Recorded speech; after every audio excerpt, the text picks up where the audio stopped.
Good evening. Welcome back to another episode of the Six Rings Kane Show. I'm Jazz Santana, joined here by Paul Austria as well.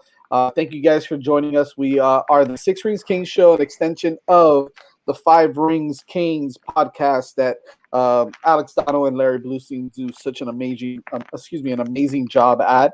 And if you can't catch us here live on YouTube, on the Five Reasons Sports YouTube channel, you can always catch us later on the podcast. We will be up on every podcast platform, anywhere you listen, including Apple Podcasts, Spotify, Podbean, and like I said, anywhere else that you do listen to your podcast. So check us out there. You can also follow us at Six Rings Canes.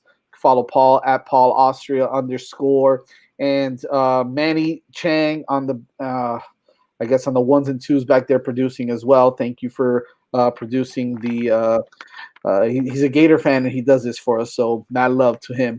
But we got a nice show. We got a good show today and a lot of things to cover, but primarily the biggest news obviously is spring football is upon us, Paul. And we get it going. Obviously, MAC drills have started already. Guys are starting to get into shape. But spring football starts next Monday. Well, this Monday coming up on the 15th. And a lot of questions surrounding this football program. But I think that it's more not questions of concern, more questions of excitement to see who's going to take over certain spots. But not only that, but the transfer portal was good to us again. So I know there's a couple of guys that came in that are going to make immediate impacts on this team as well on both sides of the football. So I definitely want to start off with that. Spring football starting on Monday. Paul, I put up a poll earlier today on what the fans wanted to see more, right? What they were more excited of, what battle they were more excited to see, whether it was the quarterback position, the cornerbacks, the linebackers, obviously a big question there at linebacker, who's going to step up, and also on the defensive end / wide receiver side as well. Talk to me a little bit about what you want to see, what you're excited for when spring football starts. Oh, man, I mean, I think new season for sure. I think I feel like the last few years, we've we'll have like a bad year, or Miami will have like a bad year, underwhelming year after like really high expectations, and it's kind of just like a clean slate. It's kind of like a start over. Especially for guys that may have struggled or underwhelmed last season. I mean, there's a few names that we could put out there. I think you brought up the different positions that the poll earlier were which positions you want to see improve the most, and I think all the ones you named linebacker, cornerback, even quarterback and defensive end, even my receiver. I'm looking more so at receiver and linebacker. I think linebacker. I know we've talked about this before, where linebacker was probably one of the top, probably the least performing group of them all last season. One notable stat I brought up before was Bradley Jennings and how he played over 450 snaps last year, and he only had, I think, 39 total tackles, which is really damn low. And it's an underwhelming performance, right? Definitely. Oh yeah, for sure. And it's guys that it's a lot of the linebacker play were they were in the right position to make plays, but they just didn't make them. Cough cough, the North Carolina game. They just took wrong angles. They didn't wrap up correctly. And then it was just like a total brain fart. When that happened. And I think linebacker especially. I mean, I think Zach Mccloud is supposed to make them to the defensive end. But you want to see what the younger guys bring. I mean, I think Sam Brooks was hurt for most of last season, and he showed a lot of promise in his freshman year in 2019. He did have like 10 tackles in the bowl game, but you want to see him take that next step, as well as the other younger guys. I mean, there's been a lot of praise going around for Corey Flagg, who you saw flashes of last season. Very, very smart, cerebral linebacker. He definitely, I think, will take the next step this season. Will definitely get a lot more playing time. I would be surprised if he took more of Bradley Jennings' playing time. And also you want to see more of Avery Huff, even Tyrick Austin Cave, who's very, very speedy, big sideline linebacker. And and top of that, I think my main thing that I'm looking forward to in this spring is just seeing how Mark Pope and D. Wiggins respond to all the adversity and even hate that they received last year I think Pope got a little bit better towards the end of the season. If he had made maybe a couple plays, Miami could have even pushed that bowl game to even overtime, or they could have won that game. Especially in the fourth quarter, and especially in how they are taking in the addition of Charleston Rambo. I think I was wondered, like if because you got to think about it in their heads, like they're two senior receivers, Wiggins and Pope, and Miami still feels the need to bring in uh, a guy externally onto the team. It's like how will they respond? Are they going to feel offended? Are they going to even get petty about it? Or are they going to let this fire fuel them? Are they going to really ramp this up to make it a very interesting competition? Because don't forget, Mike Harley is still there too. You have a bunch of younger freshmen that are becoming sophomores last year. Guys like Keyshawn Smith, Michael Redding, Restrepo, and then even more freshman receivers coming in this class too with Brinson, especially Brinson. I think is he? I don't think he's early enroll. He's enrolling in the summer, but I mean, you got to imagine, when summer hits, you have Brinson, you have Kobe George, you have Rashard Smith. So you want to see Pope and Wiggins kind of take that next step mentally, and this is the last year to prove themselves before it's time for the NFL draft.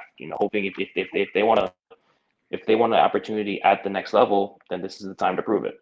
Here's my thing at the wide receiver position, and why I think that Charleston Rambo was a big take in this class, and for me the biggest thing is leadership. Okay, for me it was about leadership. It's about the guys that have been around for quite a while, like the Mark Popes and the D Wiggins. Look, at the end of the day, leadership. I say leadership, but at the same time, I also think production, right? And so you've got Mike Harley, who was productive, therefore translates to him being a leader, right? You can't have a guy like Mark Pope and D Wiggins who weren't extremely productive, were very inconsistent, lead this wide receiver core. Charleston Rambo, while he may not have had his best season last season at Oklahoma, where he was kind of phased out with I guess, the new quarterback, whatever the case was over there with Spencer Rattler. He's experienced a lot of success playing for Oklahoma. Second of all, he's experienced success throughout most of his career, and I think that he comes in and he may be able to light a fire under the younger guys. Because again, remember, think about this, right? The younger guys just trying to learn from the older guys like Pope and Wiggins and Mike Harley. Right now, and I say this, and I don't say this to knock the kids, but what are you going to really learn from those guys, right? Work ethic, maybe, okay, but at the same time, work ethic has to translate to production on the field. So where you see talent from Keyshawn Smith and Michael Redding and Xavier Restrepo, and you see the talent is there, and then, of course, like you mentioned, the incoming guys as well, they still need to be able to know how to practice correctly, how to execute correctly on the field. And maybe a guy like Charleston Rambo is that guy that's going to come in and kind of help them do that, especially coming in from a team like Oklahoma, where I can't imagine they don't stress that, especially the talent that they always have at wide receiver over there. So I think that is one of the biggest reasons why you see Rambo coming in, aside from the fact that he's very talented. He's going to come in and start right away. He's wide receiver 1A, 1B, whatever you want to call it, because him and Mike Harley, the biggest question mark for me in the spring, which I think you're going to see some guys separate themselves, well, I'm hoping they do, is that third position, whether it's Pope or Wiggins, like you mentioned, or whether it's some of the younger guys, Michael Redding coming back from injury, Keyshawn Smith, who can blow the top off the defense, Xavier Restrepo, he's more in the mold of Braxton Berrios, but he's going to have to come in and make his mark, because last year, we probably wanted to see a little bit more than we did see from him. And so I think that those three guys, along with, Brinson, Brashard Smith, Jacoby George, and some of the other guys, and we're not even, here's the biggest disappointment, we're not even naming Jeremiah Payton. I totally forgot about him. And he's still on the team as well. We were expecting, at least he was my breakout wide receiver last year, and he completely dropped a goose egg there on that in that department. So the wide receiver is definitely very important for me. You mentioned the linebacker position. I think that we already know who's at linebacker. It's Brooks, it's Flagg, it's Austin Cave, it's Avery Huff, who was mentioned, Not for sure, not a for sure move that he might be moving to striker. I think he's going to stay a linebacker. But somebody had put that, had said that it might be a possibility. I think it was Brad Tejeda over at Kane's inside. inside the Kings. What is it? Kane's inside or inside? Kane's inside. Kane's inside. Kane's inside. Brad Tejeda, who we want to try to definitely get on the show one day. But I don't know if that's really going to happen. So we really know who's at linebacker. It's just a matter of who's going to come out and take hold of all three starting positions, right? Because I think all three are still up for grabs, if you ask me. But for me, the most important is the cornerback position.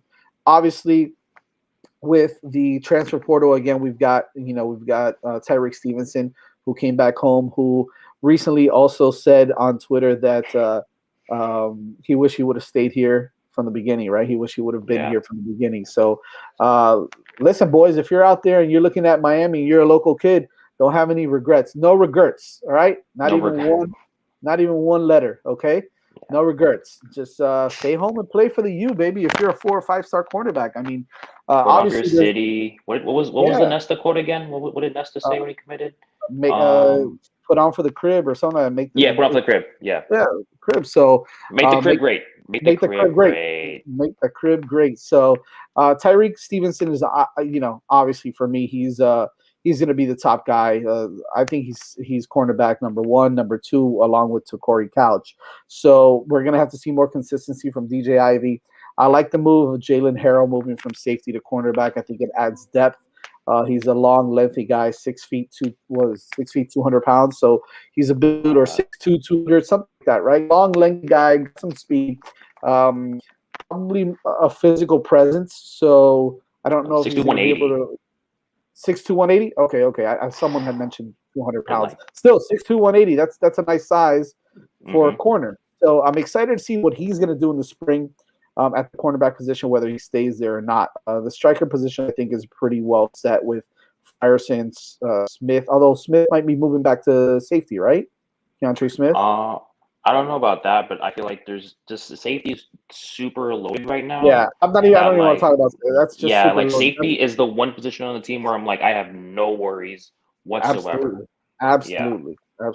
But rounding that out is the defensive end position, right? We lost 3 first rounders, like essentially. I know Rousseau didn't play last year, but you lost Jalen Phillips, Gregory Rousseau, and maybe Roche's not a first rounder, but he's up there. He's a second round pick, if you ask me, especially the way he's performing in the offseason. So you lose those 3 guys, you got to have guys like Harvey step up, Chance and Cam Williams. You've got the addition of DeAndre Johnson from the transfer portal, who's probably going to start right away. And then you wonder how productive Zach Mccloud is going to be coming off the edge. My biggest question mark is, can he get off blocks against these big offensive tackles and guards? Will he be able to get to the quarterback? Because I just don't know, and I know they're trying to figure him out and trying to put him in the best position to succeed.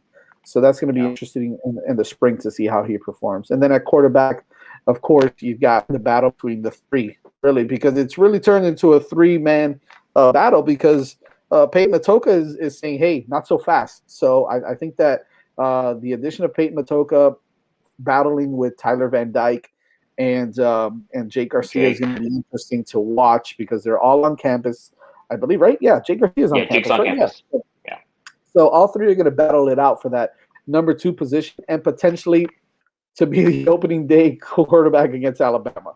So that's that's going to be tricky. Obviously, we want De'Aaron King to get back as soon as possible. But look, if these guys play well, then I'm going to feel comfortable with whoever it is that's starting at quarterback against Alabama. You just have to at that point, and if you see that they play well. So everything else is kind of, we spoke about it, Paul, on a short video that we did regarding the running back position, which is absolutely loaded also now, right? You've got safety and running back, I think, are the key positions that we're not even concerned about. I mean, you've got all these, you've got the addition of Cody Brown now coming in as well, who's another big, powerful back like Thad Franklin, and then you've got the other 2 or 3 guys. Jesus, 3. You got 5 of them. Yeah, 3 with Cam Harris and Rooster and Don Chaney. So Yeah. So it's going to be interesting. A lot of battles there, and of course, we haven't even mentioned this, Paul. Who's going to be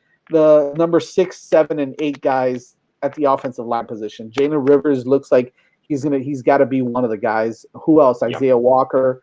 That right Cleveland tackle Reed. position is going to be very Mhm. interesting, just because I feel like Zion he's pretty much locked up that blind side of DR King. Right. But it's just kind of figuring out the pieces of the puzzle and just figuring out who works. At right tackle you mentioned, Jalen Rivers is coming along. He's a big kid. Don't forget Isaiah Walker, who didn't play last season, Right. and Jared Williams, who came back again. You know, so I kind of feel bad because Jared Williams is basically in his what, 6th or 7th year in Yeah. college. But I mean, he's up. I mean, even though he's a seasoned veteran, he's up against guys that really like are legit. You know, even though they're basically freshmen, they're legit. And at the same time, it's good. It's good in the team aspect because iron sharpens iron. Right. It's basically you'll see the best guy come out on top. Whoever it is. And also I think the guard is gonna be interesting too because I know people aren't as high on Jakari Clark as they used to be. Um, it's I think he was playing mostly left guard last year, if I'm not mistaken. Center is Yeah. fine. That's another one that you see. Yes, that's another guy that I totally forgot to mention because right now the projected. What would you say would be the projected starting offensive line right now going into the spring? Okay, I would say left tackle Nelson, Right. center Gainer, um, hmm, Skate DJ is still on the Skate. team, right? Yeah, Yeah, DJ I would Skate. say he's at right Navon guard, Donald. right? Yeah, Navon Donaldson probably at left Oh, guard. Navon Donaldson, I forgot about him. Oof. Yep. And I then you've think got Jared Williams probably starting at right tackle right now. I mean, so the odd man out is Jakari Clark right there, right? Yeah. I mean, Clark could basically be either the backup left guard or the backup center, because he has experience doing both. I totally forgot about Donaldson. Donaldson, I think, is ready. I think he's hungry. Especially, and the thing is, he made the decision to sit out last season. To kind of get in shape, to recover from injuries, just to make sure that he's ready, and not going to rush anything. So, but I mean, I'm looking at the list of linemen that we have on the roster, and it's a lot of players. And also, by the way, I think we subtly mentioned this before, but Adam Elgamal, he was one of the tackles that I took from New York that one class. He is opting out of the spring, mostly just because COVID is kind of still hanging around. But he's not listed on the roster, but he's still attending classes at UM. Right. But and Yeah, also there's that's an interesting one. mhm. So yeah, it's a lot of names you mentioned. Cleveland Reed, John Campbell, those guys are still there. So Look, Paul, honestly, listen, it's mhm, depth, bro. yeah, This is something that we haven't had in a very long time. Is talking about all these names like they could potentially start, right? Whereas in other years you'd be like, oh, that guy can't be a starter right now. And Alex Gall, who the hell is that, right? Like, you start to think about names now, and you're like, okay, Isaiah Walker, a transfer from Florida, who was a big time offensive lineman coming out of high school. He's yeah, probably going to get a lot of playing time. Jalen Rivers was an absolute stud coming out of high school, big yeah, dude. six You seven, know, 330 in Jesus high Christ. school.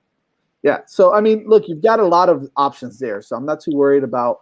I don't want to say I'm not too worried about the offensive line. I still think that they need to, kind of clean things up. Yeah, But there's a lot of opportunities for a lot of guys that are there, whether they're young or not. Look, at the end of the day, for me, Paul, hmm is Manny Diaz up to the task? Okay, is he up to the task? Because what I really want to see, above all else, is I want to see how he manages calling plays on defense, okay, and being the head coach at the same time. And what I mean by that is, in spring ball, man, throw yourself in the fire. All right, get your ass out there and start like scrimmaging and doing these mock. I don't know if you call them mock games or mock situations where you have to scrimmages. be, yeah, scrimmages, right? Well, yeah, duh, scrimmages, right? Where you have to be mock. What the hell is going on here?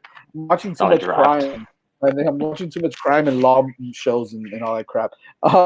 But yeah, scrimmages. Put yourself out there, man, and start doing exactly what you need to do in games, because right then and there you're gonna know what you need to clean up and what you need to fix and how you need to manage your time. And when I say how I'm talking about Manny Diaz, how he needs to. I think that's going to be the biggest thing because a lot of people have question marks, questions surrounding if he's going to be able to pull it off or not. So those are probably the biggest question marks. I mean, it sounds like a lot of them, but at the same time, it's a lot of stuff to look forward to. I'm pretty excited to see because I think that a lot of it's going to get cleaned up in the spring, and you're going to see a lot of success as well. So, yeah, I agree. And we'll, the thing we'll is, continue. I was gonna say, Go ahead. one thing you wanna also one thing I'm kind of interested in is that basically, the defensive coaching staff is basically like revamped. Yep. Like you and you kind of consider the players too. For me, I'm thinking, at defensive line. I mean, okay, outside of defensive tackle, at the defensive end spots, outside of DeAndre Johnson too, but outside of those guys, there's a lot of young guys on that roster. We Right. still want to see Jafari Harvey, and what he can do. We want to see, Cameron Williams, Chance Williams. It's gonna be, but the thing is, at the same time, I'm kind of at ease about it just because we've seen Simpson's body of work and what he's done with the defensive line. I feel like he'll make the most out of what he has. He'll I feel like he's a perfect complement to Manny Diaz and how Manny Diaz wants to run his defense. Very tenacious, very disruptive. Guys are just all over the ball. And on speaking of coaching as well, I mean, also can't forget about T. Rob. He's handling the safeties. I guess he's technically the defensive backs coach. So I'm Right. guessing he is kind of having a hand in coaching corners, even though DVD is also the cornerbacks coach. You kind of want to see how that plays into the development of guys like DJ Ivy, Al Blades. Especially Blades since Blades got hurt last year, and even just the younger guys and Corey Couch, even Jaden Harrell, Dunson, all those guys. So and plus also I think all eyes will also be on the new linebackers coach in Aristide. Ishmael Aristide. Yeah, Yeah. he's gonna. I think he's only like 29, 30 years old. People are wondering like, why are you hiring a younger guy to coach the linebackers? But I mean, I think he I can. kind of I think he can relate. I think he can relate a lot. A lot of guys. He even mentioned he saw the roster down here and he said, "Man, I know 80 to 90% of these kids already, mhm. and they know who I am." So I think that played a huge part in it as well. It's a great he great was recruiter down there in South Florida. he was the reason why Cam Kinchins considered taking a visit to Texas A&M, Yep, and now he's here. It's crazy. that's huge. Yeah, That's huge. That's huge. and We'll also, get more oh, into that. Go ahead. I'm sorry. one Finish more off thing. there. Sorry, I hate to interrupt, but one thing I also peeped is that Cameron Kinchins did enroll early with Miami. And I feel like that will kind of give him an advantage over James Williams because James Williams is not enrolling until the summer. And Right. Kitchens, I feel like, is a big sleeper in this past recruiting class. I mean, the kid flies all over the field, and it's. I guess I shouldn't say that he has an advantage because they play opposite safety positions. But I mean, if guys like let's say like Gervin Hall, for example, I think a lot of us thought that Gervin Hall would have at least progressed much more at this point. I wouldn't sleep on a guy like Kinchins, who is a local guy, who's hungry, who's spoken very highly of. I think even Bluestein uh, argues that he's better than James Williams. So Wow. I would keep an eye on him. I would keep an It's eye on Kinchins. high praise from Larry Bluestein and Avante Williams is back, so that's great. That's Ooh, also a plus. Also, he's so clear for contact we'll now. yeah, exactly. So and by the way, we'll anybody listening, we'll get into more of it. Me and Paul and maybe some other guys on the team will break down the positions as well as we progress into spring football. We'll talk a little bit about each position. We already broke down the running backs, and we'll have that for you soon as well. Let's kind of turn the page and get into some recruiting before we close out here. Some news coming out right now is the latest one is the decommitment from 3-star, 4-star, whatever depends on where you Get look your at info the from. rankings. Yeah, get your info from 3-star, 4-star defensive lineman Jamal Johnson from Chaminade Madonna decides to decommit from the program. He was one of the two excuse me, one of the two commitments that we had in 2022. So not a lot of movement there, I'm sure, in the rankings from Miami, but all in all, maybe a big sign that The Kings are looking at some really big names at the defensive line position. That's the only thing I can think of because, although Jamal Johnson's a great football player and, highly ranked, listen, man, right now, Miami is putting offensive linemen. They're getting drafted in the first round. They're getting protected to go high, and they're developing those guys. If the Hurricanes are doing anything right on defense as far as development of players, it's at the defensive line position. Whether it was with Jeff Simpson, Coach Stroud, whoever was here, they've been doing a really great job there. So it was a little bit of a head scratcher to me for Jamal Johnson to decommit. You might have a little more insight on that, and maybe some other players that they may be looking at really strong. Maybe a guy like Shamar Stewart, Marvin Jones, some of those guys, I'm sure. And by the way, Marvin Jones put out something recently, and maybe you can shed some light. As a matter of fact, I want you to shed some light on that, Paul, if you can. That crazy ass tweet that he put out saying that if he's being forced to transfer, and if it goes through, he's not going to play this year, high school football. What the hell happened there, man? I saw that. He quickly deleted that tweet, Right. which made it even like 10 times weirder. I don't know what kind of weird position he's in where he's forced to transfer and then weird. he can't play. I don't know. I don't know if it's a family thing, but with in regards to Johnson, I think if you look at who's in this cycle at defensive end in just South Florida, there's a lot of names. Even Johnson. I mean, because the thing is, I'm not too worried about this overall just because it's still a little early. Sure. And also, I feel like, like you mentioned, just the writings on the wall with how Miami produces defensive ends, and I think that, and because especially that Miami has built kind of like a pipeline from Chaminade to Coral Gables lately. So I feel like, it could be just a situation where Johnson just kind of wants to make sure this is where he wants to go, instead of just kind of jumping the gun. And I mean, all the other names, like you mentioned, Shamar Stewart, top 5 overall player out of Pace. And then you also throw in Johnson's teammate, Kenyatta Jackson, who I think is more of a long shot, just because I think he's looking at the teams like Ohio State, Clemson. Stewart also might be a long shot too, just because he wants to get out of the area. Where's another one? Also, I mean, Marvin Jones to me is a must get. People have told me how great he looks, on the field. He's 6'4", 225 pounds. He's total stud out of Heritage in Plantation. So, it's still a little early. And I always felt like, especially with this recruiting class, I mean, it does look a little bleak just because they technically only have one commit now with Brandon Cleveland. But I think once that first domino falls, the rest will follow after, especially when it comes to summer. Once the summer, if assuming that the dead period's over, all those little camps that schools can go through, you're definitely gonna see a lot more movement. I mean, also we got Jakari Brown's commitment date set for later this month. So, and he's the quarterback. So I feel like once you get that guy in, it could just lead to all these other things kind of falling into place. So I mean, yeah, I agree with you. It was kind of a head scratcher, but at the same time, it's kind of like it is a little early, and you just kind of hope that this young man is making the best decision for himself and his family. Well, here's the thing. So you mentioned it. You mentioned some of the guys that once they commit, whether it's Miami or somewhere else, things will start falling into place. Jakari Brown obviously is one of the biggest names in this recruiting class. 4-star quarterback out of Georgia. Saw some video of him this morning, and he's got a live arm, moves well. Sideline to sideline, can throw the ball off of his non-throwing leg while he's running. I mean, throwing across his body. Looks strong. He's got a great arm. So, and a lot of people are crystal balling him right now to Miami. It seems to be the leader.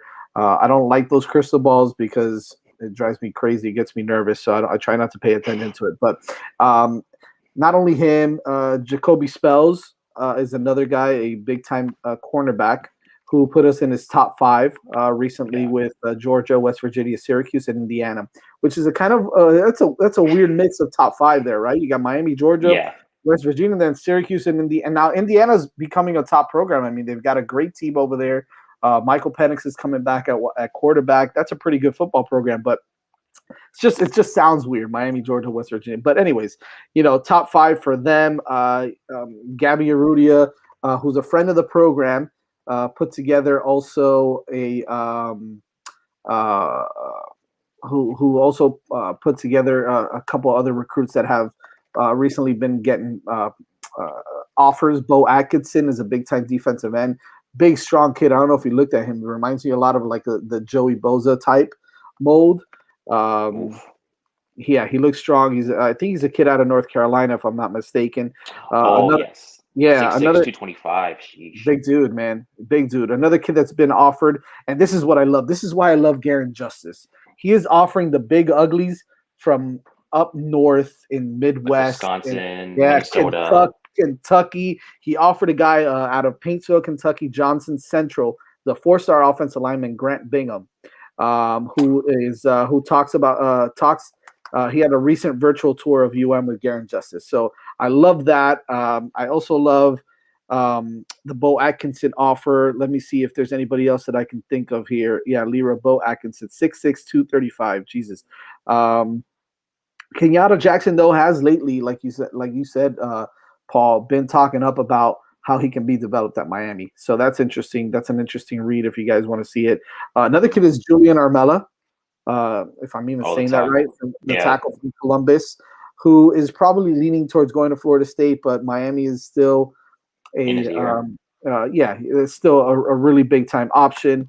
And of course, the linebacker Wesley Basainth, who we do need linebacker help. So he's probably the top linebacker in South Florida. Wesley Basainth out of Central, who's another big time prospect. So I mean, Miami's doing some really good things.